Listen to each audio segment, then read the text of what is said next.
Okay, No. everyone has been pushing. Hi. What the Hi. buck is up, every pony? Hi.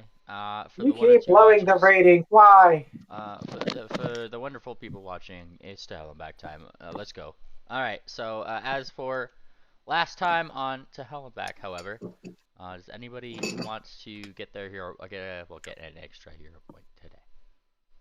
Move on. I need an extra hero point. I'll claim it. I don't remember what happened. We Go fought a for it. demon or something, and he got away. That's all I remember. Last time on To Hell and Back, we were standing over Ring Dancer, Ringseopia. She was dehydrated and unconscious. And as we were standing over her, the cleric of the group began moving closer and closer, saying, it's like, her soul is mine. He begins to wave his staff around, and a soul begins getting ripped out of Ring Dancer's body. And he looks confused because the body is still alive. He wasn't sure he grabbed the right soul. But then Ring Dancer regains consciousness, and out of the sky, all of the buzzards turn into these massive toad-looking demons and collapses down into the ground. The fight is on. It was a burly fight. Demons were getting thrown left and right. Their stomachs were getting ripped open. Axes were cleaving through skulls. Explosions were everywhere. Magical bows infused with kinetic energy are just exploding. The massive claw demon was thrown into a big giant cactus, and he was very frustrated. We started defeating all of the demons one right after the other, and then the big demon, he waves his claw and he disappears into the netherworld, taking Cassiopeia's soul with him. And so now Dr. Orion's wife is down in hell, and he is very eager to get her back. But thank goodness Ring Dancer is unharmed, and she is back, strong as ever. Hero point to you. Good job. Thank you. Don't mind if I do. All right. And I think you guys mentioned that you were sleeping here for the night, waking up the next day and moving on? Or are you guys continuing right where you guys left off there? We did some out-of-combat healing. I can definitely continue working on everybody to make sure everybody's back up to 100%. And then we Yeah, can I think we were gonna take a rest to recover spell slots and stuff. Okay. Like use them all up to heal and then recover. All right, so I need to pull up my healing ability. Actually, no, that's up here, isn't it, in the utility thing? Yep, there it is. All right, I'm going to treat wounds for Ring Didn't we already Dancer. do that last before we ended? We didn't heal up completely. I guess we could say I continue doing that until we are healed. So just go ahead and set our health back to full. Little Spout heals herself because what a jerk. Fair enough. Really? Why would you do that?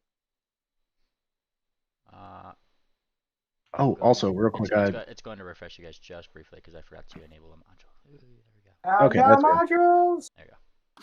I wanted to remind our martial classes, Anziel, you're a ranger, correct? Anziel? This is correct. Okay. He's a ranger, and Steady Shoot is a barbarian primarily, correct? Yes. Okay. At level 7, all three of us get critical weapon specialization, so whenever we land those crits, we need to remember that our weapons get special properties. So for the axe that you're using, you actually have an opportunity to hit an adjacent target. So as long as the roll you made beats that character's AC, it takes the same amount of damage as the one you hit initially. I don't have to roll again though. As a crit. Is it the crit damage? As a crit, yes. So I'm going to be doing damage to that amount of damage to somebody else, unless I'm a level 1 person hitting a kobold right next to his dragon friend with an AC of 40. Okay, guy. Wait. My hands are up. You can't see it, but they're up. TF2 isn't broken, thankfully. You do not get to double that like it's a crit. You get to do your normal damage to a second thing, which is still good. That's still good. It means I tripled my damage to the enemy. I mean, that's still super good, but still pretty good. It's not stupid. Okay, I get it. Yes. Right. And that would kind of be ridiculous. And Anziel, with your bow, As long as they are next to an adjacent surface, this will be to GM's discretion whether it's a wall or if you can pin them to the ground. You will actually pin them to the ground, and then they have to do a DC check to remove the arrow. Otherwise, they remain I stationary. mean, I should point out that's basically always unless they're flying. Well, I would hope that if they're flying, they're shooting the arrow at a downward angle, so they should be able to pin them to the floor. But no, I mean the thing that you're shooting. How far up are If they it's flying? flying, you can't pin them. Oh, that is correct. Yes. If they aren't flying, then there's something to pin them to. I because cast they're not Wall flying. of Wind and pin them to the Wall of Wind. That's not how this works. Actually, What I are they have a type of arrow spell I can cast that just does that. So I mean, you absolutely could, justify it as like, what do? They're flying through the little demonlings are flying through the town. Okay, I pin them to a sign that's like a hanging sign. Okay. I mean, if No. they do happen to be flying past a building, then the building would count as a surface, and you could pin them to it. Alright. So for the axe shoot, we can carry on. I just wanted to bring that yeah, to good, no, everyone. Go on, it's fine. It's a good thing. It's really I good have been thing. forgetting I have it, especially since I haven't leveled up with it. So it's easy to forget my my class features.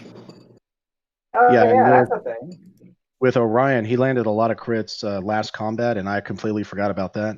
The unarmed attacks actually stun them one, and the reason why I want to get that Grievous rune on the hand wraps is it lowers their fortitude save. So they have to make a fortitude save against my class DC, or they're stunned one. And with that rune, they will take a -4 to their fortitude save.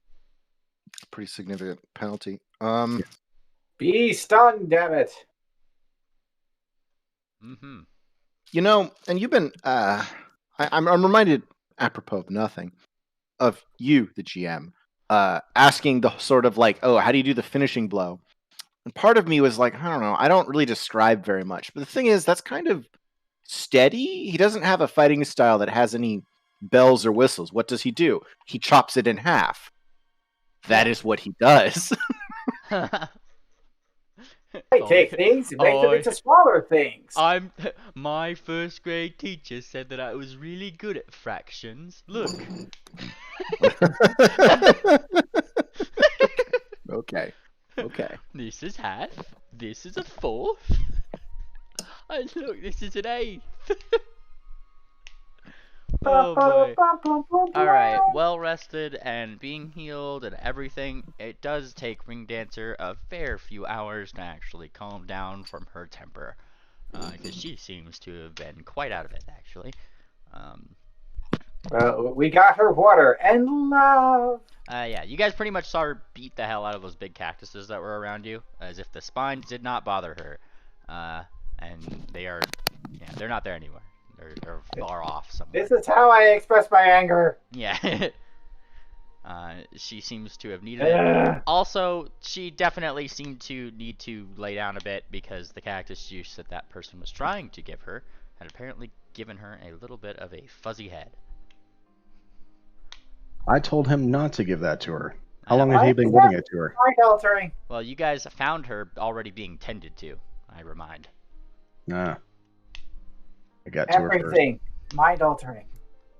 Yes. So, there was a few times of the day when Ring Dancer was like shouting at you guys to get the bats out of here. Why is there so much water over here and we're still so thirsty? Except like that. Until eventually kind of like she managed to tire herself out and actually go to sleep because she's had a bit of a rough few days. Next day, however, waking up, she adjusts her mane. Kind of like shuffles over near everybody. Prod. Wake up, come on. Little spout rises like water, and I realize that she's not actually water anymore, and she tilts her head, thinking back to that dream that she had. Man, that was a really weird dream. She rolls her eyes, nudge, nudge, nudge. Orion, nudge, nudge, nudge. Steady shoot. Orion has been a little distant from her lately because he's not sure if she's suddenly going to remember that he's responsible for her getting abducted in the first place. But he's going to keep that to himself. If she doesn't bring it up, neither will he. Yeah, she didn't seem to really pay you any mind in the most coldest fashion. She didn't even really say your name. She just kind of nudged you and moved on. All the way up to That means everything's okay. Ancio. Nudge. You get one nudge. Specifically one. I just raised an eyebrow at her. What? Yeah, I don't know. You nudged me. She rolls her eyes. It's time to wake up. Already awake. Steady does a very overwrought, long, like unfolding, followed by a very thorough stretch.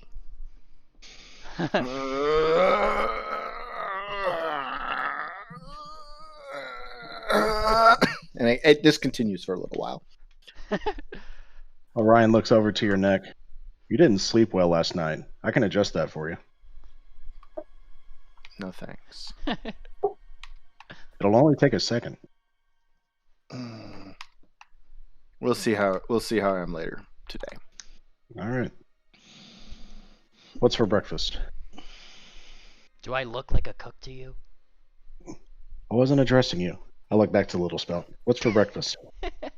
Little Spouts reaches into her bag of holding and just kind of gently nudges it out. Clong! Down goes the cauldron. I think it's vegetable stew. Okay. Whatever's in the magic I yurt. mean, technically it's always vegetable stew, but I'll make it different today. I mean, just because it's vegetable stew doesn't mean you can't flavor it. Eh?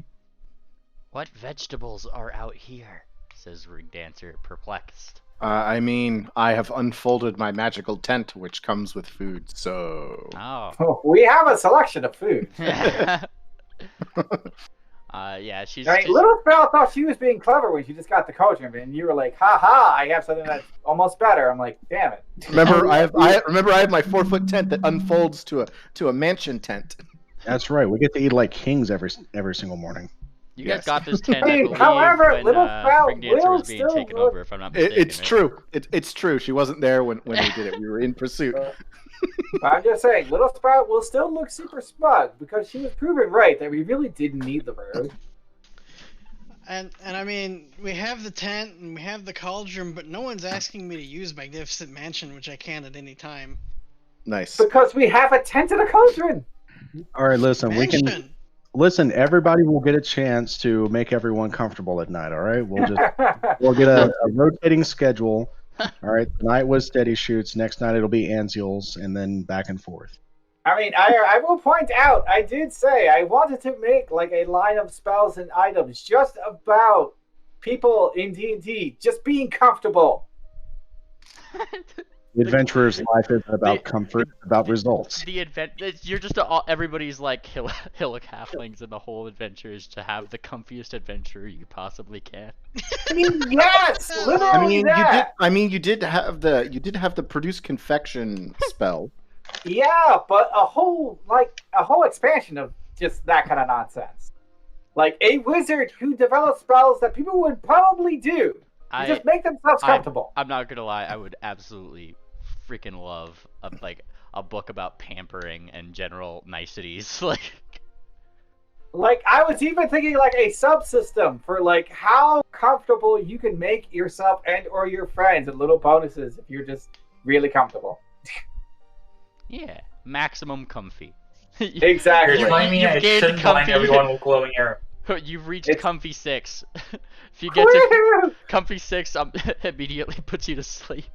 Oh no! No, can't do this. Can't be It's too like, comfy. no, adventurers normally tough it. Nah, that's not for you. Oh boy, oh boy.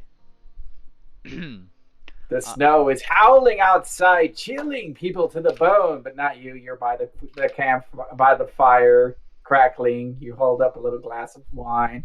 And people are like, "We're in the middle of this." So, Ring Dancer takes her apple from the thing, from the spread that you guys have, and she just kind of eats it. She watches you guys start eating a lot more, and then she kind of starts partaking like a little after, because she seems to think it's kind of weird, like how much I mean, was here. it is. Like, yeah, like So she's like She's reaching. not wrong. She's reaching for like apples and things really cautiously and like kind of like squinting up. I'm not gonna be cursed or something again, am I? Probably not. Little spout Should tilts her be. head. Little spout Not for tilts her me. head. I mean, you're cursed with having a bunch of good friends. Aha. And she raises an eyebrow at you. I know it's a terrible curse. Once Orion is done eating, he's going to step outside and break out the alchemy set and begin brewing. Aha.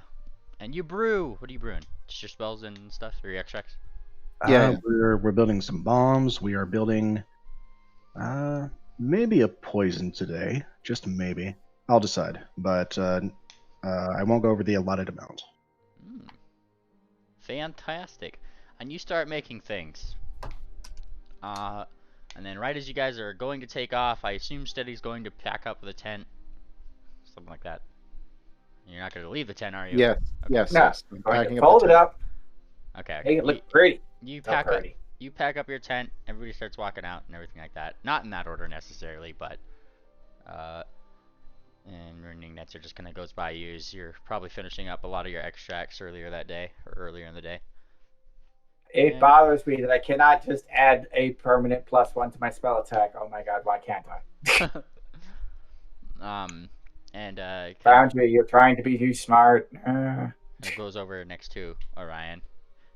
Just so you and me are clear, when I find her, I'm going to kick her ass. Okay? And Orion's ears perk up as he stands up from his work. Don't kill her. She's already in bad condition as it is. Ugh. And she kind of rolls her eyes and keeps walking. I'm sorry. You see her stop, just briefly, and she keeps walking. He doesn't answer back. Orion's ears fold down flat against his head and he frowns and goes back to his work. Alright, as per your normal travel, it's 2 hexes a day with your guys' given movement speed. I move so fast. Yeah, are you guys just continuing down Oh, I to can't Dakalai move. or going elsewhere? I mean, I don't believe we've been given a reason to change our route, so to Takalai! Ah! Yep. Alright, keep it on your selected path. 1, 2... Alright, I need a D100. I mean, if the world wants us to change our path, it's going to have to try really hard. It's true. You guys are pathfinders. We found it. Got him. We found the path. And we're There going to it stick is. to it. You know? There it is. The adventure ends like session 1. See, that's why we didn't take the road. I mean, that's the path everybody already found. True. God, that's boring. Yeah. We're not playing Pathfounders. Damn. we gotta find our own path. Man, can you imagine if we played Pony Founders? Hey, Pony look, I found the pony. All right, good session. Woohoo! Good job, everybody. No, we're putting finder so that we can celebrate every time we do find. Ah, I found one. I still need All a right, blind we gotta find D100 another from one. somebody. Whoever's the first one to roll. Wait, what do you need? D100? A blind one, yes. Oh, Wait, where's that my was thing? public. Hold Oh, on. That was not blind. Here we are. Aha. Should never happen. Oh God, rolls. No, don't worry about it. It looks like Little Spout got in first on this. So, I'll go with that one. As you guys walk, nothing happens. It's the desert. Oh. However, in the I distance, see how it is. on the distance, where you guys are now, is kind of on top of a higher set of dunes, and you can see different towns from below. Arkala and Marlton, way off in the distance. And by way off in the distance, the accurate measurement would be about, maybe you wouldn't be able to see Marlton. That's like 60 miles off. That's true. But you definitely be able to see Arkala. And it's a very small. I found it. I'm so Yeah. happy. Oh, that was me finding a thing. I'm going, yeah, I found it. Fair enough. Fair enough. All right. I'm being happy. The night comes, the night goes on, and are you guys doing watches? Yes. Alright, He doesn't like watches. let's see it.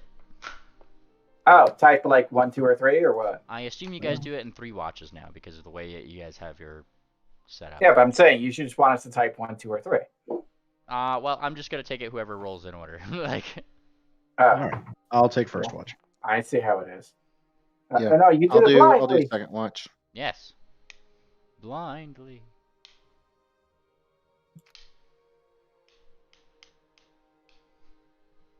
Oh, the thing I found is not going to help as much as I thought it would. Okay, we got the second one. Where's the third? Third. Perception, right? Yeah. Oh, perception. That's a totally different thing. Nice. As you guys stay watch the night, Orion, you don't see anything out of place. Neither you, Star Dancer, though you do notice that there are still some lights on in houses in Arcala. Seems like you have some late night stayers in that city.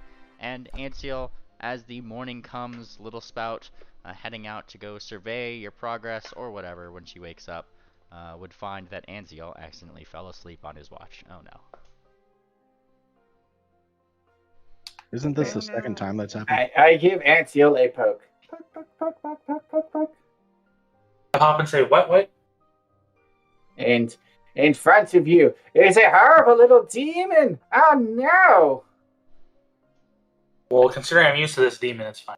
I just want to reveal some rolls really quick because this is Yeah. what happened in a row. I rolled. The little demon tilts its head Hey. left, tilts its head right. Oh, you're no fun, says Oh, Little Spout as that she was a becomes nice being roll Little I Spout. What about my roll? I'll reveal your roll. Look at that. Bonk. I guess if I have to. I just thought it was like 21, 20. That was pretty funny. Alright. Next day of travel. You guys are ready. Little demon scares Anseal, I'm sure. Well, I don't know. It depends on how brave a cat Anseal is. That's what it really comes down to. I mean, probably not. Bravery. Hmm. I mean, I can make a wilt throw and see. It depends. Is this what Little Spout was going for? Sorry, wait, what's going on now? You turned into a demon. Well, yes, and then he had no reaction, and I described. She tilted her head to the left, she tilted her head to the right, and then she said, "Oh, you're no fun," and then she went back to being Little Oh, Spout. okay. I missed the context there. All right, two hexes, and you guys are You're continuing. supposed to be scared. Yeah. All right. As you guys go through these two hexes, you will cross what seems to be a well-traveled path going up some cliffs. We found the path, guys. We did it. Yep, it's there. You found it. You did it. Woohoo! Woo! But there it goes. And you guys went past it. No. Well, we'll have to find another one. Yep. I need a random demon 100. Let's go. I think that was it. As you guys travel across this path, you will notice. Oh, there actually is something. What? No. Yes, strangely, along this path, you see what seem to be chickens, by the looks of it, though not any kind of chickens that you are normally used to seeing. In fact, these chickens seem to be wreathed in some sort of dark flame, gently plucking at some of the sand around the place. So what you're saying is that these are spicy chickens. They are very spicy chickens, and they seem to be just pecking at the sand, looking for food or something, but they don't seem necessarily fazed by the desert heat. What do the chickens smell like? The 3 or so chickens that are there smell like brimstone, funnily enough. Can I get The Little close Spout enough squints without at them them. noticing to Amazingly. detect magic? Yeah. Well, they don't seem Okay, to be do like that. attacking you either, but as you cast detect magic, you Don't need to cast it, it's always on. Aha, if it's always on, then you don't sense any magic from these. Oh, no. Actually, you do. You do sense magic from these chickens. Aha. Oh, magic spicy chickens. And you have it. Is it always on? I think detect magic is like a whole heightened thing for what you know, right? Yeah, always on first level. If I seek, it's at third level. It's at third level. Okay, right now. so I'll do that. So, what are you seeking? I guess you are. That's what I said. I guess I will do that. All right. If you are seeking, then you learn, and it's at third level, right? If they have I Yes. detect magic. They have the magic. Okay, I will seek to see what kind of magic it is. Aha, then you learn the school Oh, of yeah. magic of the highest level. So you get that Let's see, this third, learn school. Okay. this is from the school of conjuration. Did I learn anything from my nurturing eyeballs? Your naturing eyeballs would tell you that this is not where these are supposed to be. Namely, These are spicy, invasive magic chickens. Man, they do Apparently. not seem to be in their natural habitat, wherever that may be. But it is definitely not here, by your knowledge. I mean, to be perfectly honest, I'm not a druid. I'm not sure it's really my job to worry about the proper placement of animals. Mm-hmm. I don't think that's really become much of a thought in this timeline. They are pretty conspicuous. I mean, they're not hurting anybody, and most importantly, they're not hurting us. So my first instinct is just to walk past them. Yeah. Roll knowledge nature as well to determine if they can be stitched together into a magical weapon. What? What? None of that works out, I think. Yeah, Sorry. your nature roll wouldn't get you that information. That's not really that's more of a craft check. Like I roll craft to determine if they could be stitched together into a magical weapon. your very common sense deep bone within you shouts at you, "No, what are you thinking?" Quiet you. I've had enough of your No, nonsense. no. You've never helped me. The answer is always technically yes. Yeah, okay, fair. And if you got That's good enough enough for chicken me. bones and you had a baseball bat and you taped the chicken bones to the baseball bat, maybe it would hurt. Orion's ears perk up and his head tilts to the left.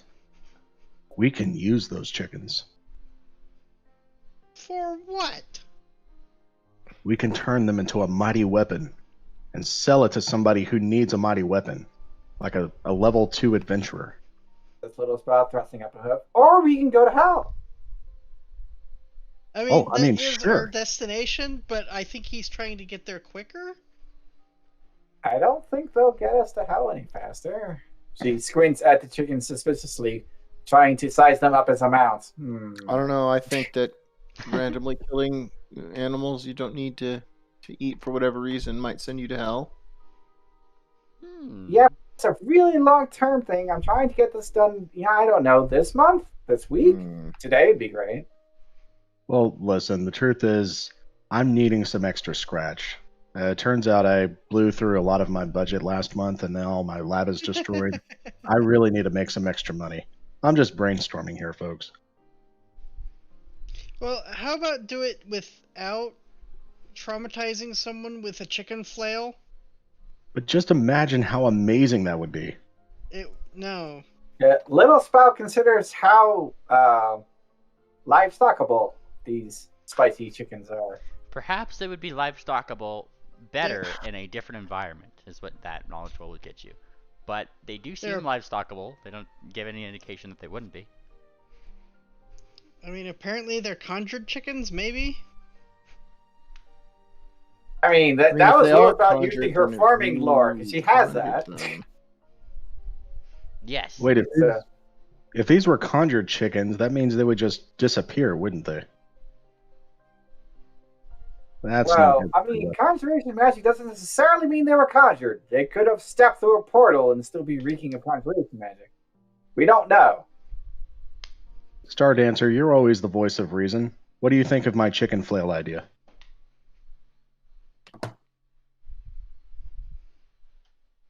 Fine. The voice of reason is silent. Oh no. Sorry, my dog was choking. Say it again, sorry. Orion looks to you and says, "You're the voice of reason. What do you think of my chicken flail idea?" I just stare at you. And shake my head and walk on. Nothing has changed. No. Orion will remember that. Why don't you just, be nice to the chickens and leave them alone? Let's not set off whatever trap this is. Give me a really brief perception check, really quick, to that statement, Orion. Oh man, you guys are on a fucking roll. That's your third nat 20 in a row. Nice.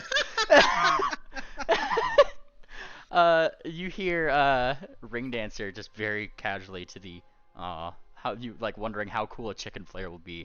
Snirk, and then she kind of mumbles to herself, "Chicken flare." See, Ring Dancer likes the idea. Ring Dancer, Yeah. wouldn't you use a flail of chickens to flail somebody open? Little Spout extends a hoof and sees if a chicken just kind of happens to wander open. You extend a hoof, and one of the chickens looks your way, makes a chicken noise, and as it does, a little bit of flame whooshes out of its beak. Not enough to lick you, though. That's what it does. I mean, this has not immediately turned off Little Spout. She's still waiting patiently for the chicken to either come over or not come over. It does that thing where it's like still looking at you, but it's doing the thing that roosters do, where they start getting all uppity, like he's about to start a fight. Little How many Spout chickens are sighs, there? and then Three. she trots away. Trot.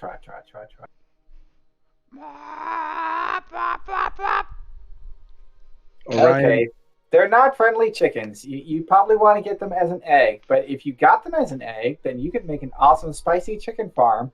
And you could probably make a lot of money, but that would take a long time. Orion looks to the aggressive chicken and he says this in Aklo. Hmm. I feel Little Spout has dispensed her wisdom. Yes, and she has dispensed a great wisdom. Why are you trying to hire the chickens? And he says this in Abyssal. Why haven't you switched? I have, but because my character isn't selected, it's not translating it. Oh, okay, yeah, that makes sense. Fair. Oh yeah, because there's no one there. I could move Okay. you guys back to this map. Ha ha ha! So you guys can do the Yeah. fancy things. Look at that. No in character talking for you.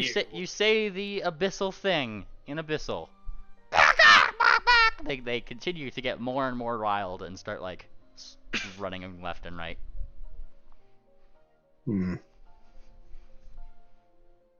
I don't I think they like the my language idea. thing is messed up. Is it? Oh. It worked for Little me. Spout, something that I can't read, translated from pf2e.language sphinx, abyssal. Hmm. Yeah, that's what she said. She said abyssal in Sphinx. Okay, so something's messed up, but not completely messed up. I see what's going on. The parsing Yeah. is wrong. Yeah. Well, it just shouldn't say PF2E language Sphinx. It should just yeah, say the Sphinx. language name thing is wrong. Yes. Other than that, it's Okay. working fine. No, I think it's right. Yeah, no, it's correct. Yeah, I got you. They changed how the output is too, I think. Well, the 2E sheet's just updated, I think, if I'm not mistaken. But, So Yeah. give them All right, give them anyway, a week. Little Spout says, we have a place to be. Let's go. So no chickens? No chicken. Aw. Besides, they're not happy chickens. And you do leave them behind as we go into the night. Oh no, you guys have a watch. Look at that. What watches? Who does that? Oh, you want blind things, don't you? Yes. So blind. So there is something that is lurking in the dark, and it does lower than your DC. I don't know, right? Nice. As you guys go through your watch, Orion, Little Spout, and Star Dancer, nothing else happens. No chickens berates you in the night. Nothing like that. It's not like Legend of Zelda. Thank you. I know you like Yeah. drumsticks. Oh no! No! Not even a nightmare comes to you. Strange. You wake up the next day. You get 2 more hexes. Woo! Continuing on. Yes. Yep. Forward to victory. We're almost there. Forward to victory you go. As you continue, and I need a blind D100. Aha. You're just clearly ready for that. And as you guys go, nothing accosts you. It is still just a waving desert. Though the waving does seem to be getting a little more rocky, as if the sand here is a little bit more packed down. and the sparsest of vegetation starts making itself known. As you guys follow along this cliffside, the site of Marlton comes into being, as well as the path that leads all the way down to what you can probably start to see at the end of your day's travel here. Oh, we found another path, guys. Some taller things. Yes, out in the distance where that path meets. And even further in the distance, all the way out into the ocean, what looks to be a very thin line that goes all the way from one side to the other. Well, far out. Little Spout, Joe propulse herself up a little bit. Just do a nice little 360 look around. Nice. You give a 360 look around way high up in the air. And as you look around, you will notice nothing seems entirely out of place. Though there does seem to be a lot of commerce going up and down that path that goes into the bigger place. Little Spout comes down. All right, we're coming out of the wilderness now. All right, and we're almost there. Yep. I've moved you your 2 hexes, so we go into the nighttime where you guys have your watches. Let's see them. Surely nothing terrible will happen. Literally nothing.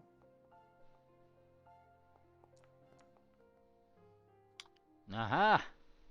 And once again, going through the night, nothing seems to come out of your way to kill you. Probably one of the benefits of not being on a path. Oh no, nothing ever comes out here.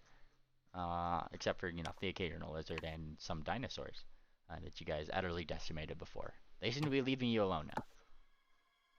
I wonder if we decimated the local economy by taking away one of the apex predators. I'm sure it'll be fine. Yeah, nothing bad will happen from that. I said economy, I meant ecology. The next 2 hexes, as you guys move, walking, find yourself, eventually, back on the path. Look at you. You did it. We're so good at this pathfinding thing. Yes, and the most wonderful part about this is that it does seem that this path is starting to get more and more paved. Going in toward what looks to be a big old bridge over a rather large river, you guys find yourselves finally, I'm going to say, by the end of this day, where it's a lot easier to travel on the path, getting into Dakalai. Woo! Yay! Woo!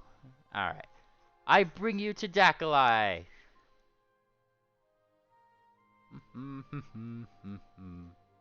Put you up here. There you go.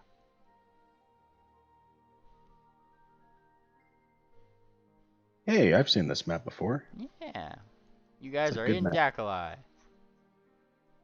Well, you arrive anyway. The sounds of many bards, many shuffling feet, carts, things like that, seem to be making their way from inside the city walls as you guys stroll up by the end of the day, where they seem to have lights, many glowing lights, kind of doing that spotlight thing in the air, back and forth, making it look really fancy as you guys kind of walk in. Lots of bustling sort of ponies, sphinxes, a whole amalgamation of everybody seems to be going to and fro down the streets with feathered outfits and other really ostentatious looking saucy dresses. Little Spout shall reach over and poke our local alchemist person, Poke, who is also an angry boy. Oh, yes. And she smiles. She has a really big, smug smile. Ryan tilts a head to the left. So, I hear you need a few gold pieces. And then his ears perk right up. Yes! And he gives you a big toothy smile. Well, my gold doesn't come for free, she says, rocking left and right. Rock, rock, rock, rock. Are you hiring me for a job? Well, nothing that tacky. I mean, we are a team and everything. I promise. And Orion will face you and sit down. No more creeping people out, and no more scaring people.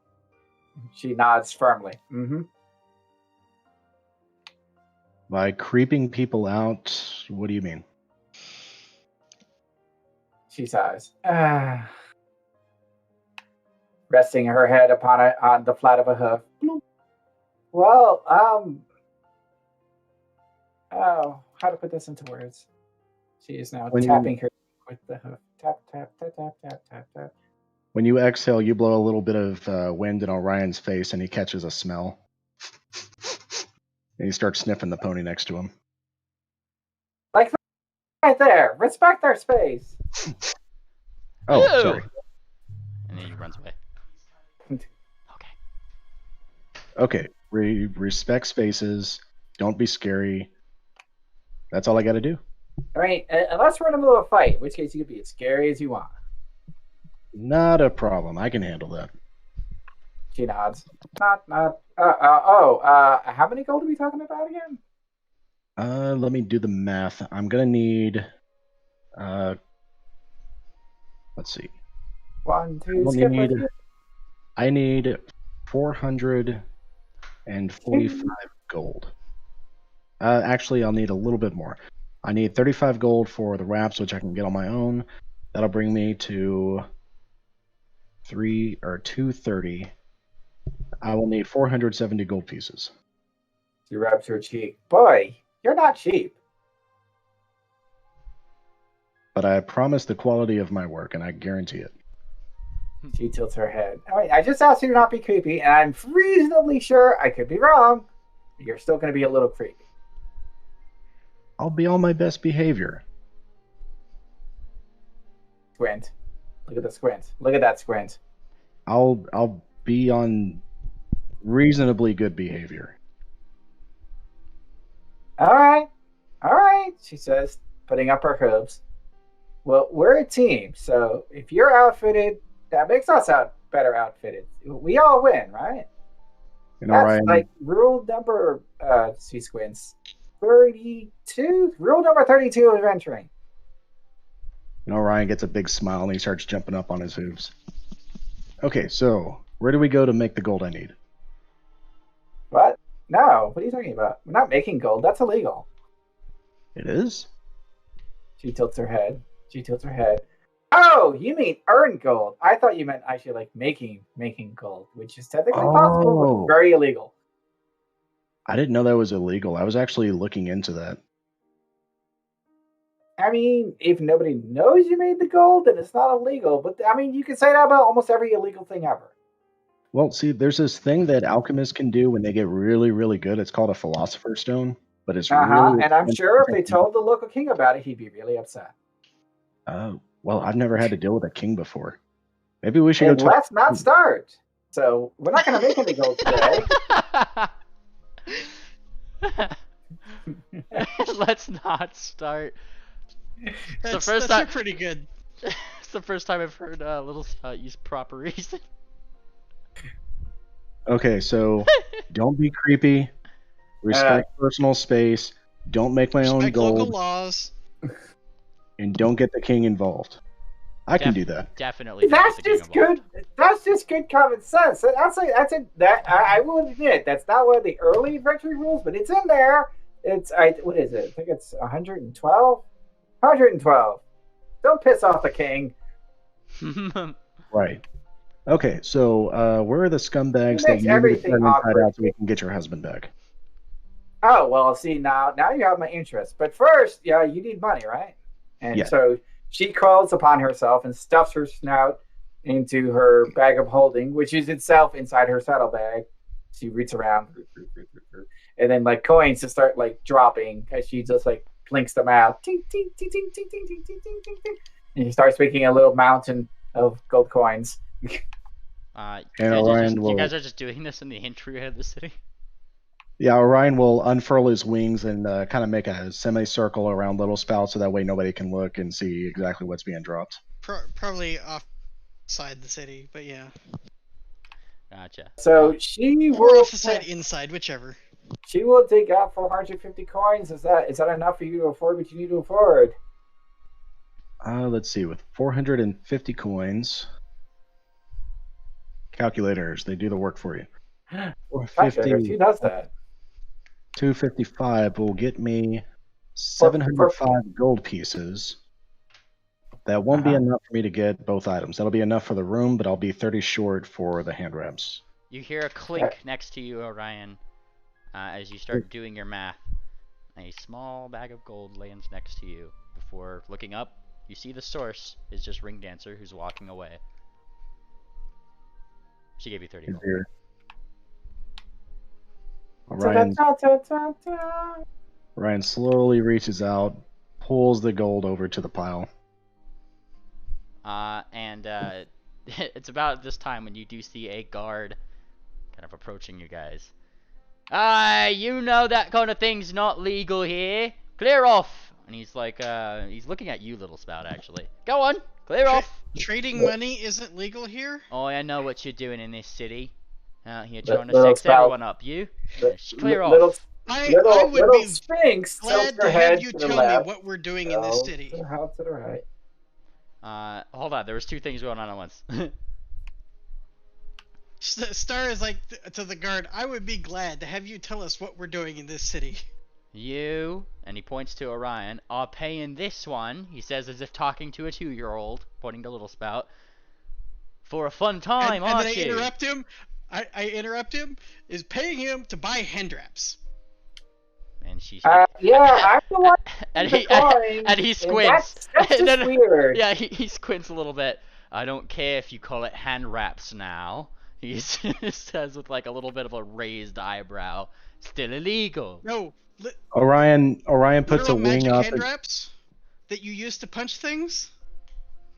And he keeps squinting. Give me a diplomacy roll, you.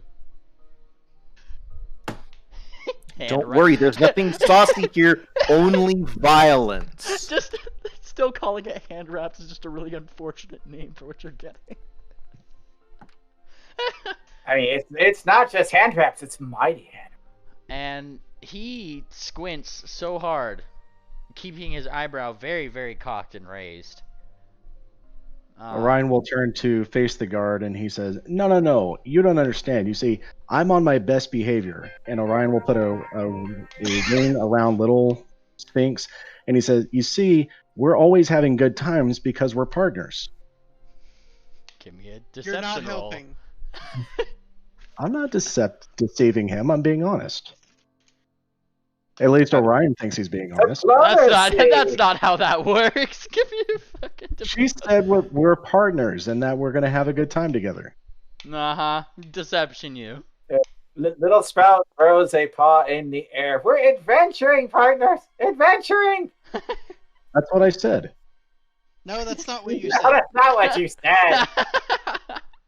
said. You throw your hooves up, and he kind of like looks you over very briefly, looking like up, down, seeing that you don't have like a lot of the stuff that normal people have, and you're all adventuring gear, and it look like you've been traveling directly across the desert. Right, for I will days. point out it is a paw because I'm currently a Little Sphinx. Yes. And little Sphinx would Except be- for this- Star Dancer. Star Dancer does not look like she's been traveling for days. Fair enough. Yes, she does keep a nice cleanisher about herself. Prestidigitation is great. Yes. Sweet. And this guard, specifically a pony, mind you, is making this assessment, rolling his eyes, and he keeps his he just thumps the butt of his spear against the pavement a little bit.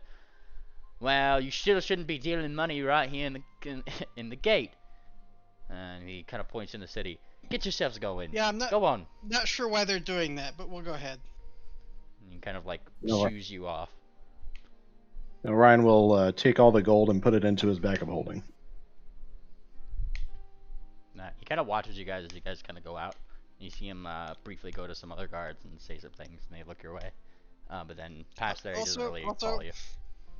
That is a lot of money, and if you're paying that for an escort, holy crap. Look, Little Spout is worth every coin, thank you. Getting into the actual city, like I said, you see a lot of different people. There are so many people here that you're a little interchanged in the beginning of the city. You didn't seem to really nobody really cared. Like I said, a lot of people in those flamingo style dresses are walking around, being generally barely PG-13 at this point, and just seem to be kind of walking around. People seem to be talking a lot about gold and money and something that they call a clip-clop, as they are just kind of going to and from the you catch it. It's more like a couple whispers that you hear between a couple people, but things in passing.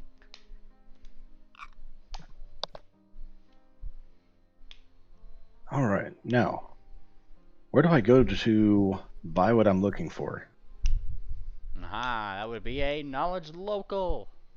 Or Well, society? Society. Yeah, sorry, wrong system. It's all good.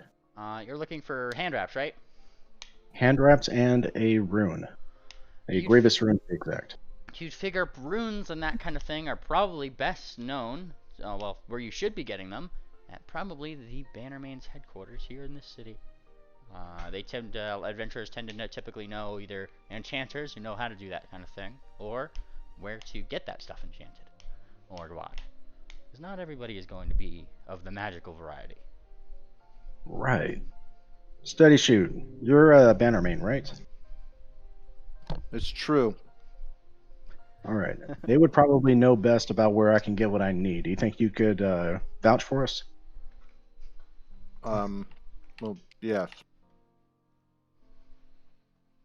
All right. So who For are a the moment, I Bannermen? thought you said. For a moment, I thought you said that I would best know where the Bannermains are. I've never been here. Oh, well, that was going to be my next question. Huh. Hmm. No, I haven't been here before. Okay. Orion is going to be on his best behavior, and he's going to start going up to random people and asking them where the Bannermains are.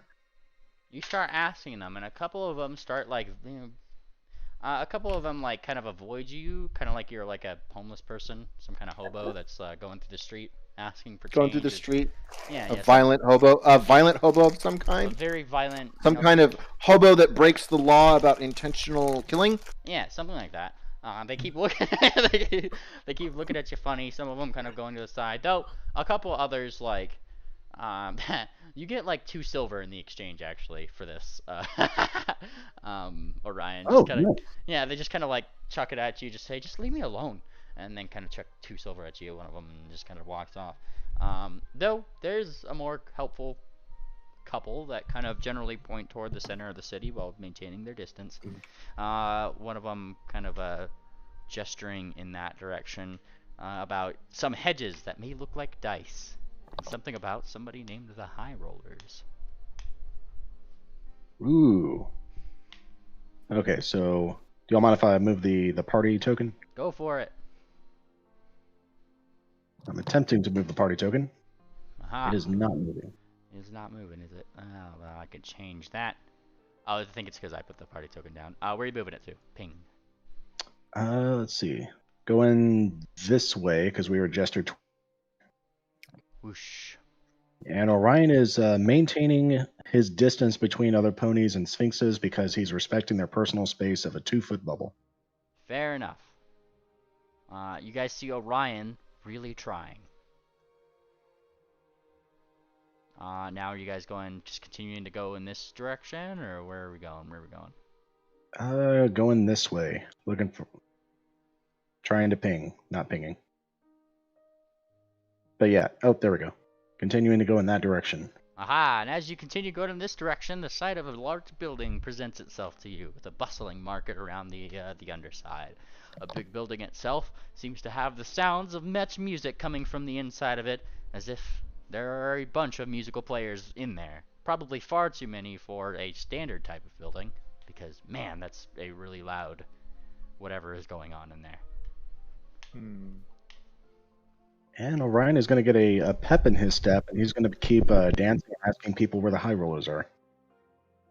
The people around here are actually a lot more friendly than the people that you had seen over there. In fact, as you start asking where the high rollers are, a couple of them start effectively cartwheeling right out to you. 1, 2, 3, 4, and then they all start playing instruments, pointing the way for southward toward this building, which is helpfully named the High Rollers, and singing about their various different adventures and a lazy cat named Taboo. Who's Taboo? They all gasp simultaneously and somehow in tune. And one of them feigns a faint. You don't know who Taboo is? Never heard of her. And the base of this I guess what was quartet? That's the one. Kind of clears his throat. It's not a her, it's a he, and he's a cat, the laziest cat there ever be. And all of them say the laziest cat, and then like one of them kind of shakes a little rattlesnake rattler. Ah, so this cat's shtick is they are the lazy cat. And they all say, "Shh! Don't tell him we told you." Don't tell him what. That they told us. They all that give a he's wink. lazy. Orion points to them with his wing thumb, and he's like, "They get it." Hmm. There's a narrowing of eyes. None of these people have a very fancy badge like you have, unfortunately, Steady Shoot. So it doesn't seem like these guys are Bannermains. All right. So there's the high rollers, and Orion will toss them 2 silver coins because that seems to be customary here. There. Give a bow to you, and then do that thing where they keep their bow, but they like walk backwards back into the building. Whoosh.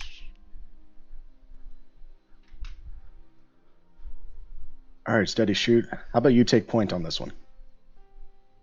Is this where the Bannermains are? That one has a big sign above it that says the high rollers. That's where Taboo should be. There's no actual big sign, but there is a bunch of hedges that do look like dice if you were to fly just a little bit above the ground. Right. Remind me again what the high rollers are. You can give me a knowledge society, unless you're relying on the party to give you that information. I asked what Orion thought the high rollers are. Oh. Essentially. Well, apparently the Bannermains here are a bunch of gamblers. Hmm. Can't be worse. Little Sphinx whispers, "Lazy gamblers." Hmm. All right, let's give it a look and see. You walk it over to the high rollers. I'm going to the high rollers. To the high rollers you go, and as you approach the gates, you do have to push open a very hefty iron wrought gate, opening to what seems to be a magnificent lawn. One of the ponies that kind of manages the hedges is just kind of watching along as you guys enter, and she squints at you. She notices Steady has one of the badge, and she goes, "Bah!"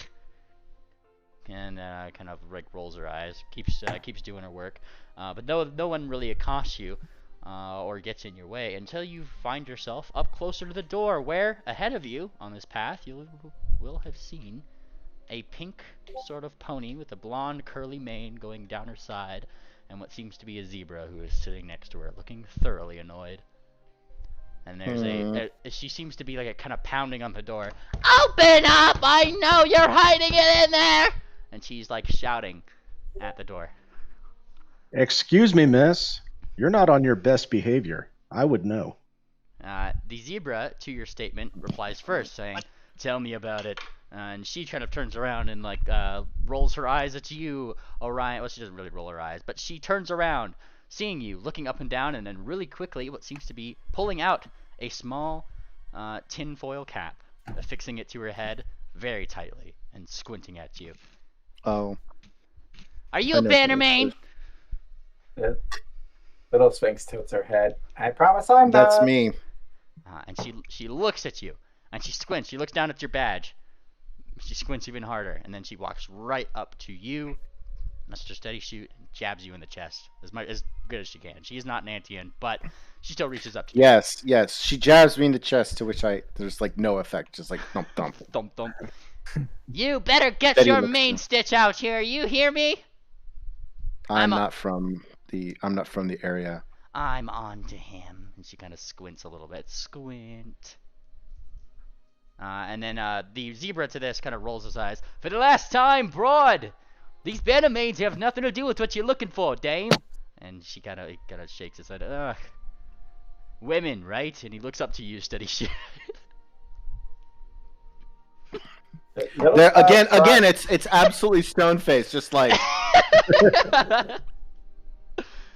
And he kind of raises an eyebrow. The pink earth pony who is standing before you still stands tall and kind of still is like squinting at you very hard. Hey, don't think you could use some sort of magic on me, she says as she points to her hat. I have protection. And the zebra kind of chimes in again. Yeah, protection from what? Anything that's gonna make you smarter? And she kind of shoots a look back. Shut up, you.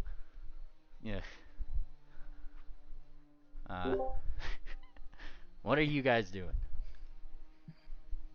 Orion is going to approach the pink one and start sniffing her hooves.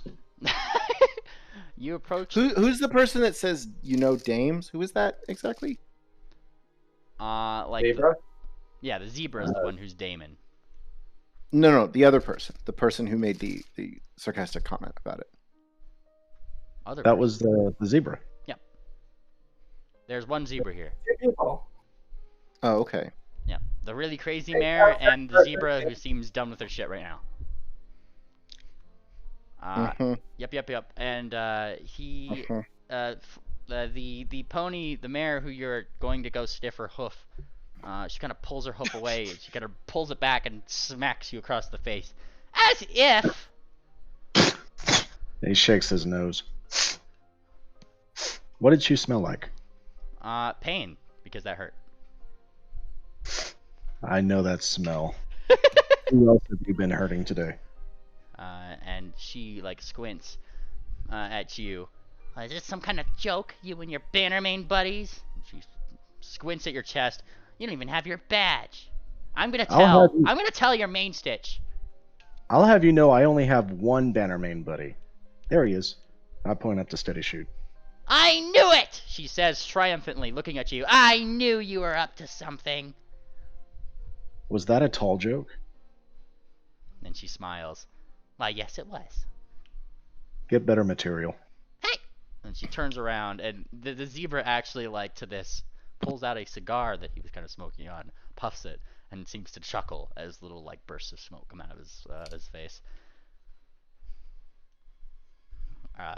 She seems, like, more than annoyed. You better watch your friend, you know. Who are you? Who's the friend in this case? He said that you were friends. And she kind of, like, leans over and points toward Orion. Right. But was I the friend or was he the friend in this case? She pulls out a little notepad. Why don't you tell me? You're the one who said it. You're the one who said it. And she jots it down into the notebook and looks up expectantly. Go on, don't let me stop you. That was it. That was it. And she writes that down too. Can we go in? Can we get the other guy who used to write down everything we said again? I think I preferred him. That's funny.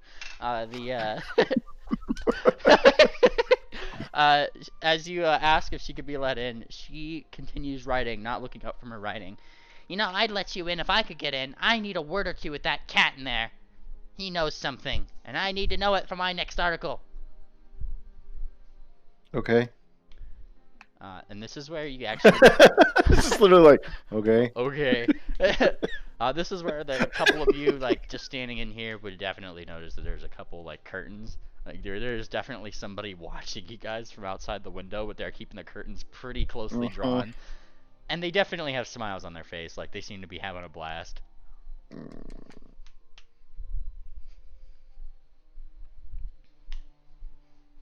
Orion looks over to the window and he waves. Wave.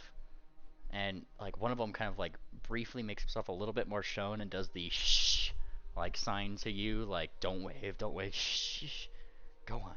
And he's like motioning this with his paws and things like that. It seems to be a sphinx. Steady, can we just go in? I mean, you should be able to at least, right? I mean, are there rules about like, oh no, you can go at any Bannermane's office just because you have the? Give me a society roll, you. Yeah. Okay, hold on. I'm not societal. Could I roll? I'm literally a country. Sure. I'm literally a country bumpkin from nowhere. Hi, country bumpkin. Nice. Steady shoot, you're like not entirely sure. Like your gut feeling tells you probably should knock. Orion, you've definitely seen 1 or 2 Bannermans from different places just walk in and out of the building. You're not sure if they're allowed to do it, but you've seen it done. Well, look, they've got badges on. They're just walking in and out. No, they're not. No one has come in and out of this door since we got here. Trust she just me, I did. would. I haven't walked in. I've been pushing this door all day. They won't let me in. Orion goes up to the door and pulls head. on Did you try pulling it? You go up to the door, Orion, and pull the door, and the door opens. The mayor there looks devastated. And she sits down. Who the heck makes a pull door as an opening? Probably someone who designed it with sphinxes in mind. This is when the zebra puffs a little bit. Broad, you said that helmet's supposed to keep you sane. What's wrong with you? And she kind of blinks a little bit. I don't want your sass. It's not what I'm paying you for. You don't pay me for a lot of things, but I still go along with it. And he kind of like flicks the cigar a little bit. Dumb broads. She rubs his temples a little bit. The best I can, I try to step over people just into the office. Just like, I'm not going to say anything. I'm just going to... You walk inward into the High Rollers, looking left and right, and as you are looking left and right, the entrance that befalls you is the one of grandeur. To the left and right seems to be 2 staircases that lead up into what seems to be a 2nd floor with a balcony that looks over this main room that you're in. Hallways to the left and right, and even at the top of that corridor that you're in, behind the stairwells, seem to go up toward various different things. Some signs pointing to things like hot tubs, pools, the kitchen, various different things. It is incredibly extravagant. A chandelier from the 2nd floor hangs from the ceiling, illuminating the whole central place where you are standing now, and a couple of Bannermains seem to just be kind of watching the door right now and see you guys kind of walk in a little bit, and one of them just kind of comments out, "Oh, honey, you didn't let her in, did ya?" I kind of look out where they're arguing and close the door. You close the door as Flat Earth runs forward. Thump. And I mean, like, now you're an ant in front of the door. That doesn't help her case. Right. It's kind of a gentle close, too. It's not like slam. It's just like... Wait. Like I'm trying to do it surreptitiously. Yeah. And that's when the voice from the other side of the door from the zebra kind of calls out, "Look, she's not gonna let you. She's not gonna drop it until she talks to your main stitch. So why don't you let the broad just talk to the man already, eh?" And a couple of them kind of look toward each other, and then they look towards you, Steady Shoot. Kind of notice your badge. They squint a little bit. They seem a little confused, like they're like trying to figure out where you're from. But the one in answer to the zebra kind of calls back, "Fine, honey, but if she destroys the place, we're gonna have a problem. You hear that, broad? They're gonna let you in, but you gotta be on your best behavior." Orion puts his wing around her. "Stick with me, kid. I know all about being on my best behavior. I've been doing it all day." And she blinks and she looks at you very uncomfortably. "Why are you touching me?" And then Orion gets a realization on his face, and he looks to Little Spout. "Am I not supposed to do that?" Personal space. Oh, right. Sorry. Ring Dancer's giving a little bit of a face of, "You have to excuse him. He really likes pink mares." Ugh, Little Spout throws up her paws. you're not wrong, but And as she kind of goes in, you do see that pink mare bring up a magnifying glass. It's literally just start magnifying glassing everything, like just going over it like a fine-tooth comb, looking. The zebra, on the other hand, just kind of walks in a little bit. "Is this a smoking establishment?" The one that answered before says, "Only upstairs. Why isn't it everywhere?" And he kind of thinks a little bit. "Good point, honey." And he keeps his cigar in his mouth. Keeps walking in. "Where's he at?" And the The pony points upstairs. And he just continues walking while the pink mare continues her investigation into the flower beds. Or I guess the flower window sills, plants, and things.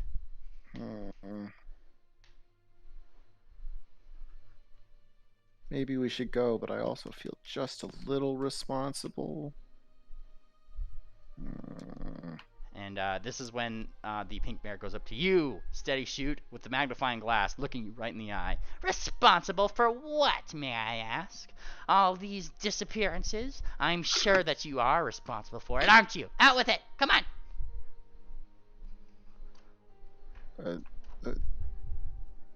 There's kind of this sort of like, what look on my face, on his face, and I think he kind of turns and starts to walk away. She is following you, and she does not stop following you. She keeps questioning you more and more and more. Why you walking, huh? Why you walking away? Is this something I said? Hmm? Yes.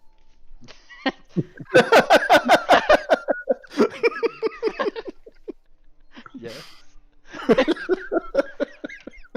She keeps on her interrogation, and the zebra just seems to kind of watch along a little with like a raised eyebrow as he kind of still walks toward the steps. He isn't really paying her much mind pats there. She starts making weird chicken noises as she follows after you. Back, back, back! Bet that scares you, huh? Yeah, that's right. And she's like still following you with the magnifying glass. Confess! Fess up! Come on! Little Sphinx is rubbing behind her head. I mean, we did deal with spicy chickens. That was a thing. She freezes and immediately looks at you, little spout, with a huge eye that is behind the magnifying glass, still up in the air. What did you say? Spicy chickens. And she thinks, that is much better than the name I thought of. Oh. She tilts her head. Well, they're pretty spicy. They're out there, she points. I was going to weaponize the chickens too, but we all decided against it. Her notebook comes out. Tell me more. Well, you see, there were these spicy chickens that were breathing fire on the road. There were 3 of them, and they were just pecking along, minding their own business. And I got the idea of tying them together on a stick and making them a weapon. And then I was going to bring it here to Dakalai and sell it. Please, for the love of all things that are holy, tell me that you do not read this broad's editorial. I've never heard of her before. Who are you? Orion, stop. Orion, don't encourage her. And she props herself up on the biggest pedestal she can, which isn't anything. She's just up on her hooves, and puffs out her chest. My name is Flat Earth, she says with confidence. But the Earth is round. She squints at you. What they want you to think? She squints at you. So hard. Yeah, that's what I would expect a Globy to think. You're all wrong. It's a tourist. She looks at you. That's why when we go up the north of it, we end up in the south. Yeah, that's the only shape that makes sense. Yeah. And what are you? She says to start answer. Some kind of researcher? Yes. And she blinks, not expected that. Oh yeah, she says, kind of a little bit more underconfidently now. Tell me more about this Taros Earth, she says with big, fancy... Oh, I don't research that. It's just common knowledge back in... out of character, what was the town called again? Erelon. It's been a while. Erelon. Yeah, back in Erelon. She immediately whips out her notebook and starts writing things down furiously. Well, don't let me stop you. Go on. Go on where? I don't know. Just tell me more. Okay, and Start Answer launches into the entire research set that she's been working on about the pony unification.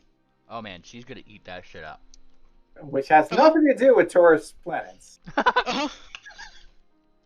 She doesn't seem to care. She seems to be putting it together on her own. Don't forget the spicy chickens. Oh right, the spicy chicken, she says as she finishes like halfway through like Start Answer's lecture. Tell me more about the spicy chickens. They were chickens and they breathed fire. and she blinks. And she looks toward Noir. See? Noir looks, rather the zebra, sorry, looks incredibly, he's already like halfway up the stairs. And he looks back. It's another one of those, isn't it? He kind of rubs his forehead. Why does the broad have to be right on this one? Anyway, I came here to do some shopping. Who do I talk to? I also think we probably need some information on to what is the deal with the of going south, because clearly there's a path of some kind. Maybe we could get some. This is true. As you ask where to buy things around, the Bannermains around in the area will tell you that this is the best place to go around. In fact, they actually have an enchanter upstairs, a Kieran, but they don't like to say the Kieran's name because they get very annoyed when you do. What do we call the Kieran? They all put in quotes all at the same time, like the ones that are listening anyway. The Kieran, they say. I can do that. You'd be able to find the Kieran, who is very short-tempered, and would be willing to make you your enchanted gloves. Hi, the Kieran. Shut up! Okay. I'm on my best behavior today. Uh-huh. And they get to work. They don't really stick around to talk too much. Or congratulate you on your good behavior. About looks at everybody else. So, where do we have to go from here to, rescue the people in hell and all that? Yes, that was step number 14. We're on step 12 right now. We're almost there. I mean, I think we're going to the manor of. Do we have to cross the bridge? Yes, we're going south, and we're going to the city with the manor. And then I think the idea is just to go in there and start beating people up until we have succeeded. Okay, you have my complete attention. Let's do that. And it's probably going to be harder than that. It's probably stocked with high, powerful wizards of some kind. So we're going to have to beat up 2 people at the same time. I like it. So I don't. Also, they have a lot of resources and an army and access to demons. Okay, So... 2 spicy people at the same time. Okay, I'm with this. Wait, so I don't get to vivisect anyone here in the city? We still have to go somewhere else? Well, no, we have to go to hell. Right, but I thought the people we were looking for to go to hell are in Dakalai.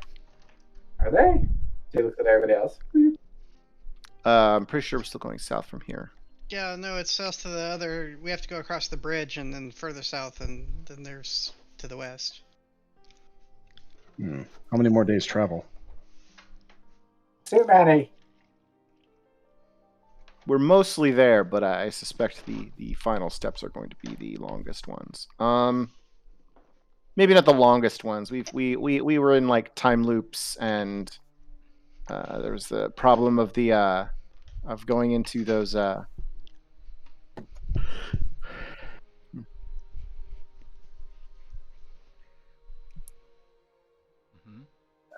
Found it. Okay. Question. Okay, so I have the hand wraps of Mighty Blows and the Grievous Rune in my inventory. Wait. Is there a way to attach that rune to the... Not the way you're thinking. All you have to do is edit the Grievous runes and make them +2 greater striking and add the rune in that same place. Do I have edit access to you? I don't remember. I think I might. I thought I gave it to you. Alright, so there's the hand wraps. Hello, hand wraps. Details. It needs to be +2. Yeah, I have it. And greater striking. And I'm going to set it to be Grievous. There it is. Bam. Alright, they are +2 greater striking Grievous. Use Grievous rune because I've already applied it. Okay. What else are we doing? There was mention of missing persons. I don't know if they're tied to our missing persons or if we should even care. Should not do that blind. Um, the longer you stay around, if you're just talking and sticking around with the people who are here in this large, luxurious, almost hotel it seems for adventurers, the zebra would actually be the one to kind of explain things to you, simply telling you, the broad's been on this whole experiment of hers or something. She found something. She likes to call it the chicken run. Says that there's been reports coming to her about chickens or something, and people go missing. We can't tell why. She has this crazy idea that there's some cultist or something out there giving people demon chickens. Something like that. I can't talk any sense of it. Little Spout tilts her head. Well, I mean, we did find the chickens. But there wasn't anybody with them. Yeah, and I really wish you hadn't, because that gives her validation that her assumptions are correct, and I haven't found anything for that yet. Huh. She's gonna rub it in for the next 2 weeks.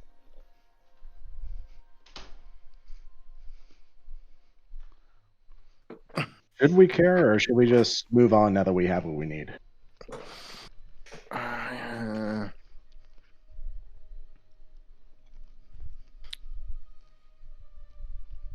I mean, Little Spout has no idea how to find cultists who use demonic chickens.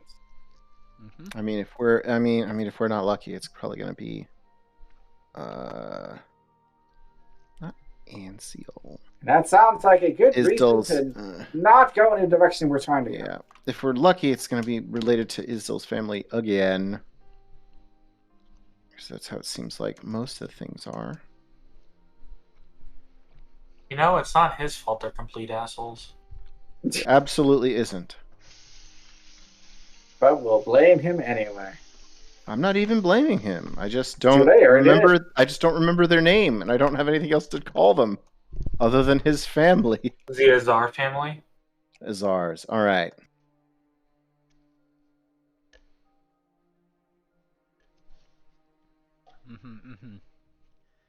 All right. Well, So that's who we're going to do. Actually, if we're this close, it might actually behoove us to start trying to gather information on them. Because if we're this close, then someone has probably heard of them. Then Little Spout shall lean towards our Scoopy pink friend. You know a little bit about everything, right? Do I look like an idiot to you? She says as she points at her tin cap. She tilts her head left. She tilts her head Do you right. want us I to mean, that answer wasn't that? exactly what I asked. And she raises her eyebrow. And considers this for a minute. Yeah, be clever all you want. I know a lot of things that you don't, she says with the air of smug. Well, okay, that's exactly what I was hoping for. So, what do you know about this family? The Azar family, specifically. Yeah, that one, she says, pointing. It's our family, she says as she puts her hooves together and starts rubbing them in circles a little bit. Do I have dirt on the Azar family? And she smiles wickedly. Have you not seen any of my editorials? Uh-oh.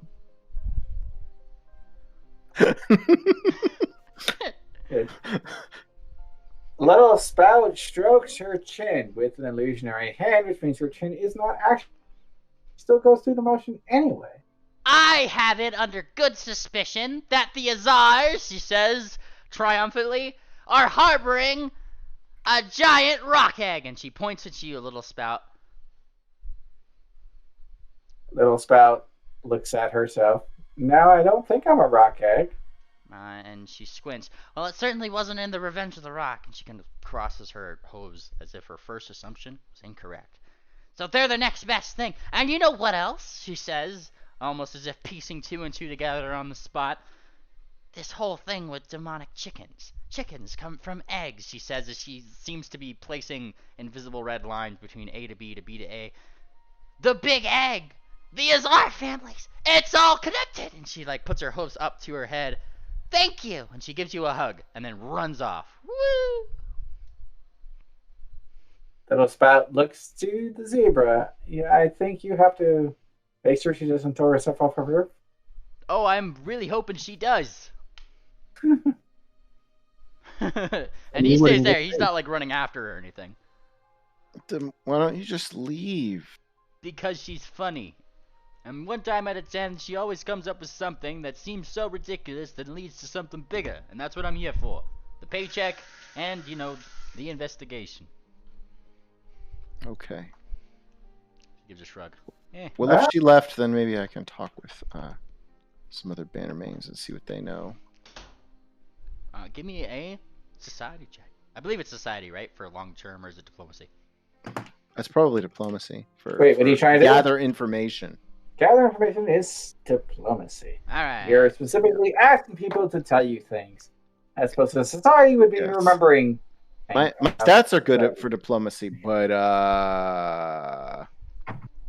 blind! Intimidation, just everywhere. No, blind! Blind you. Sorry. Don't worry about it. You're supposed to. You are information gathering. Alright, that was either better or worse. As you ask around about the Azar family, to the other Bannermains, most of them will tell you that they actually aren't too familiar with what they go on. All they know is that the two families that are on either end of the giant lake in the southern continent really hate each other.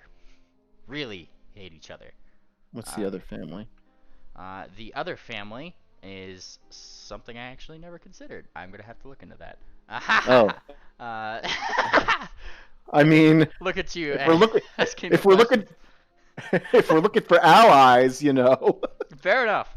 I will get you that family name, but they could also be just as evil, so maybe we shouldn't rely on that. And unfortunately, the bottom line there is this appears to not be a thing getting us closer to hell to find our friends, so we should probably keep moving. Right. The Kieran. If you do say something along those lines, will 100% squint at you, little spout. She's squinting from across the way. She hears you. Whoosh, ears pop up, the whole thing. She squints. You going somewhere? Somewhere you're not supposed to? Somewhere like another plane? They ask. Intrusically. They intrude. Yeah. The little spout tilts her head, which is I think she's done a lot today. Goes, well, I mean, I hear that if you want a tan, you can't do any better than where we're going. She kind of like rolls her eyes. Just as I thought. Cowards, all of you.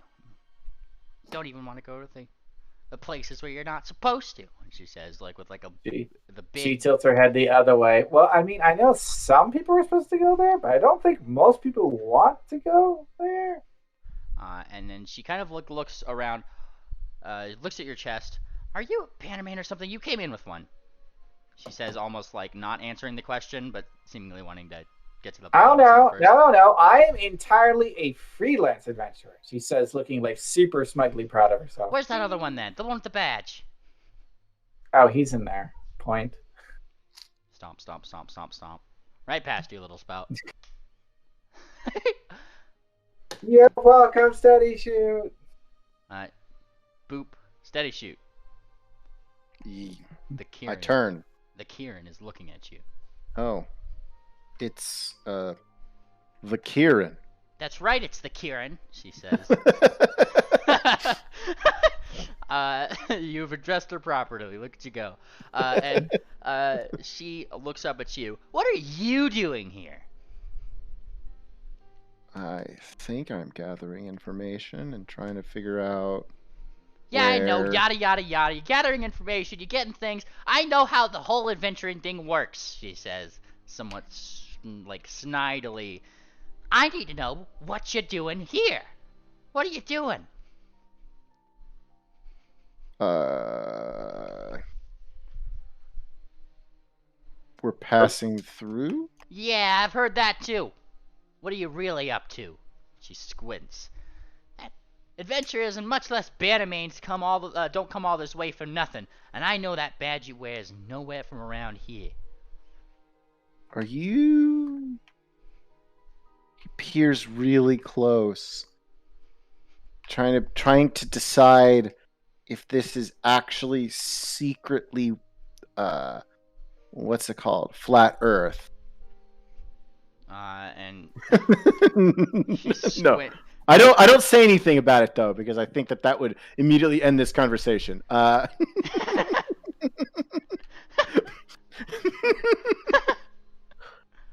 I'm like, well, we are headed. I mean, Out. to be honest, I'm not Suddenly sure if lands it's safe on to your- talk on his about. back. Boop. Come on. You're No. Bannerman. You can talk to us about Bannerman's business. Look, people just kind of kept shouting at us, says Little Spout from on top of the large pony. And they kept telling us to go to hell. And you know what? After being told that many times, we decided, you know what? Maybe we should. And she looks to you again, Stray Shoot. And how do you plan to do that? Well, Look, that's a work in progress. yes, we were kind of. And you think were you're gonna going- do it without a portal? I hadn't thought that far ahead. And Look, when we get to that bridge, we'll burn it. she squints at your giant battle axe. Thinking far ahead is not your strong suit, I know. I know, because I'm the Kieran, she says, pointing to herself. And yous, she points toward the lot of you, sound like you need a portal. Do we? You know, I mean, we probably It would make- will. it would make it easier, I guess. And she kind of thinks a little bit. We have a portal here. She smiles, looks up. To where? Well, technically, she says, starting, pointing what seems to be more north, westerly. It connects 3 places, you see? Here, and then Bleakburn, and then Erelon. And it points up. You know, like a big tic-tac-toe, 3 in a row, you know, that kind of thing. And, Okay, I but don't. none of those 3 places is the place we're trying to go. But here's the thing, is that I'm the one who set it up.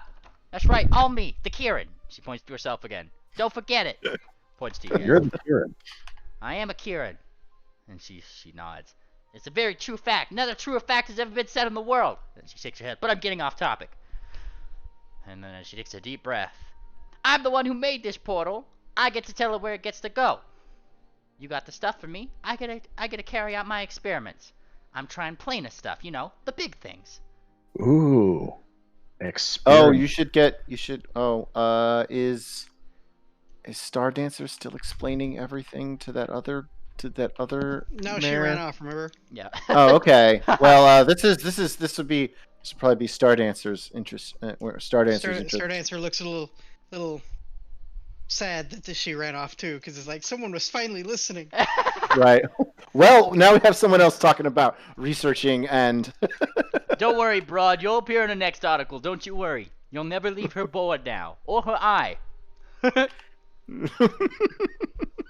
Did she just like run back in the room or something? Oh, yeah. No. Oh, yes, No, the zebra. Oh. No. The zebra never left. It was her that left. No, she went back down to the station. She wants to take a couple notes, put a couple lines up. You know, the kind that makes you trip when you walk in the door, and I gotta watch my ass next time I walk in there. Uh-huh. Right. If Star Dancer isn't here, I'm going to summon Star Dancer to talk with the Kieran. Okay. Hi, I'm the Kieran. Nice to meet you. Who are you? I am Star Dancer. You're assuming that you're the only Kieran here, or is this just No, something I else? am the Kieran, and you are not. And she points to you. Because you're not a Kieran. You understand me? So if there were multiple the Kieran, there would be multiple Kieran, there would be multiple the Kieran? If there were multiple Kierans, I would not be the Kieran, would I? That is what I'm asking. That's right. Ask no more. Use your common sense, you noodle. And just points towards your head. And you said this one was the smart one? I have no idea what's going on anymore. Yes, what did you need me for? They said that I was gonna talk to the smart one and brought you up here. For what? She mentioned that she was into planar experiments. I assume the right. Kieran is she. And Orion is front and center at the mention of experiments. He's paying attention now. Yes. Yes, and she kind of nods. Yes, Also- the also for- Planekine. The thing that got me thinking was that at one point, that Goosey Juice Shoes down in Blinkburn decided that he wanted to open up a portal one day, and bam, demons on the demons. I know it can be done. I haven't done it myself yet, nor have I got the Aether Stone or the cahoots to do it on my own. Why would you want to summon demons? I don't More want to like- summon demons. I know I can get to where they are, though. More like why? More like who exactly would want to go to hell to find someone? And And I kind of do the significant gesture to the party. the gesture of significance is made. It's a one action. He did it. Oh, okay. Little Spout waves excitedly. Wave. Yes. And she looks like to you guys. So, you'll actually do it? What are we possible. agreeing to doing? I think we're getting materials to open a portal to hell, whereupon our various loved ones are trapped. I mean, Wait. that's the thing. The Kieran seems to start like crying, like she got like a hoof, and she's like turning her head, like, "Don't look at me, I'm crying," like that kind of thing, and she starts sniffling. I've never had a friend before, Why start now? and then she Little Spout bounces off the big coney. Whee! Slides Star down. taps Orion on the back of the head at that comment. Yeah. and yeah, she shoots back. I'm just tugging your noodle. You think I don't have friends? Look at where I am. And she like gestures around. Who do you mean, think I am? A it's too late. crybaby? Look. I got you, you bunch of pansies. And she I mean, shakes her head. it's too late. Little Spout is already going in for a hug. And she like keeps you at bay. Like she's got like one hoof out. No touching of the Kieran unless the Kieran touches you. Understand? The Little Spout stops trying to approach, but her arms are out either way. It's like, well, if you want. I will walk into your hug if I so choose, and it will look something like this. And she walks into your hooves. Kristen is very Little Spout, strange. Little Yes. Spout gently hugs. And then she pulls away. Do you You're understand welcome, what that feels question like? mark? Little Spout nods. Yes, that was very nice. And then she thinks for a moment. You done got the Kieran. She, she shakes her head. This one's clever. Why isn't this one the smart one? And she points toward Little Spout.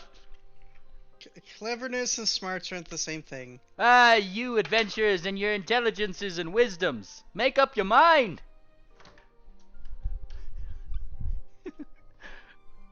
Little Spout feels good because she made somebody else feel good. Yeah. There's also if we're really going to move forward on this, we'll have to figure out what's going to happen with the.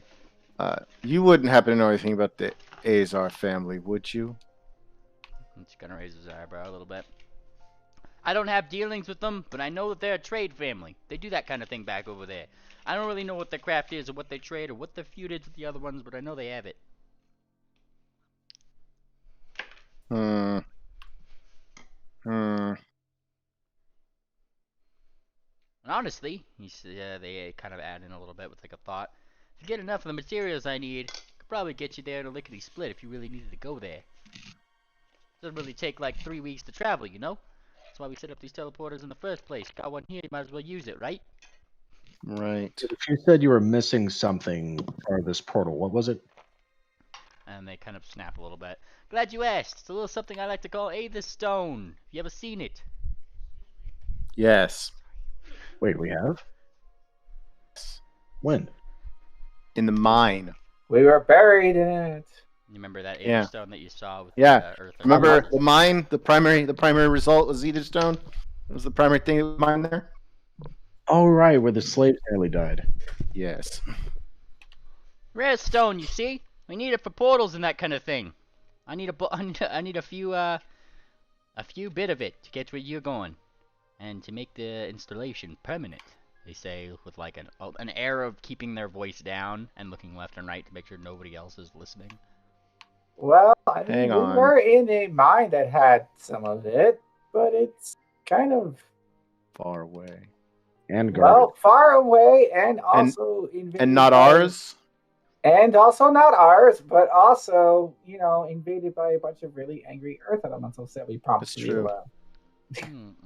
I'm gonna think a little bit. Oh, the Earth Elementals. Very annoying.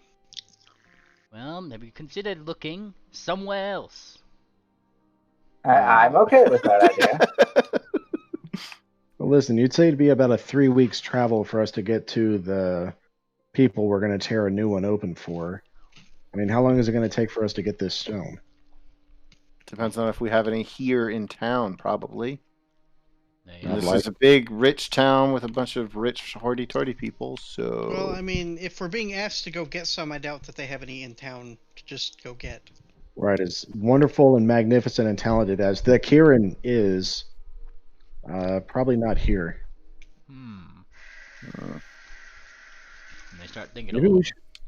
maybe we should go talk to the king. The king should know things. no, that's rule. Is there even a king? We Little have no spout idea. dressed up We have like no idea what Buffalo. kind I of- just told you not to.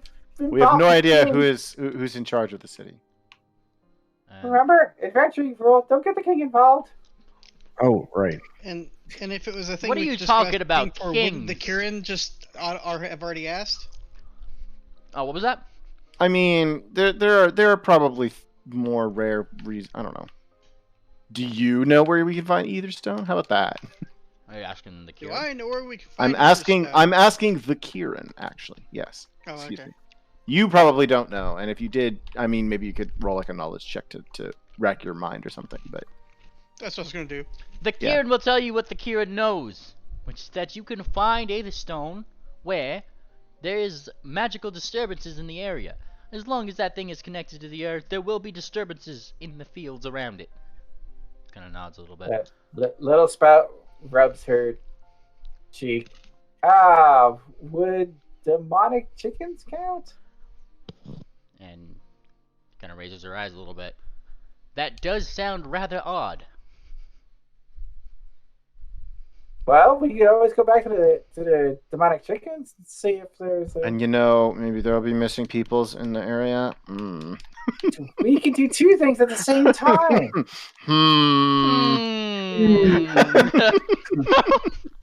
See, I told you we should have picked up the chickens. No one That listens. would not help Well, us. The one. chickens were not pooping out the ether stone. No. Brian crosses his legs and pouts. No one listens to the doctor.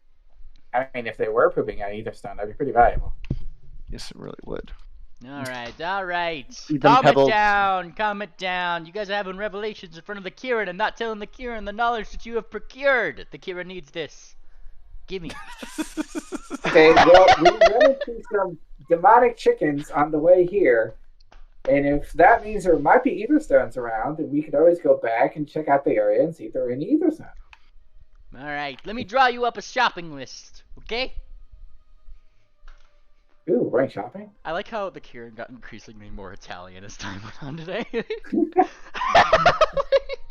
It's fine. I like his Just very voice. much leaning into whatever it is that the Kieran is, whatever archetype, whatever character archetype that is. Shrug. And she will give you a shopping list of what looks to be 3 Aetherstone. That is what she needs. 3 bulk. Okay. Well, 3 bulk of Aetherstone is what she needs, pretty much. Oh, okay. 3 bulk might be is more than a very small amount, but it's not a huge amount. So. Yep. And a bulk in 2E is pretty much like about 10 pounds, roughly. All right. So yeah, it's a non-small amount. Can't find pebbles or something, but. Yep. So that is what she needs, and I think that is a good place for us to end today, as we are reaching about 9 o'clock, which is almost pumpkin hours for David, if I'm not mistaken. Yay! Woo! So I'm gonna go ahead and push the button to say bye. Okay.